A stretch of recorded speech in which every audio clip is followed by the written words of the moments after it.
అందరికీ జై భీమ్. నా పేరు కోన జోసెఫ్. పశ్చిమ గోదావరి జిల్లా అంబేద్కర్ ఆశయ సాధన కమిటీ ఫౌండర్ అండ్ చైర్మన్గా నేను బాధ్యతలు నిర్వహిస్తున్నాను. ఈరోజు అమరావతి విజయవాడలో నిర్వహిస్తున్న ధర్నాని విజయవంతం చేయాలని మద్దతుగా మేము తెలియజేశాం. దీని ముఖ్య ఉద్దేశం మెడికల్ కాలేజీని ప్రైవేటీకరణ చేయడం అనేది చాలా దారుణం.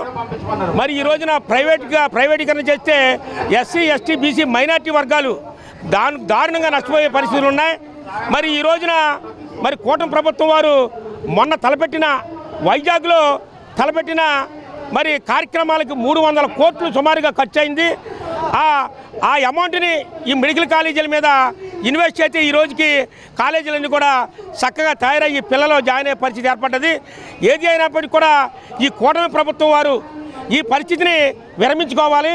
విరమించకపోతే రాష్ట్ర దేశవ్యాప్తంగా కూడా ఈ అంబేద్కర్ ఆశయ సాధన కమిటీ తరఫున మేము ఉద్యమం చేపడతామని కూడా తెలియజేస్తూ, రాబోయే రోజుల్లో మెడికల్ కాలేజ్ చదివే పరిస్థితి ఎవరికి కూడా ఉండదని కూడా తెలియజేస్తున్నాం.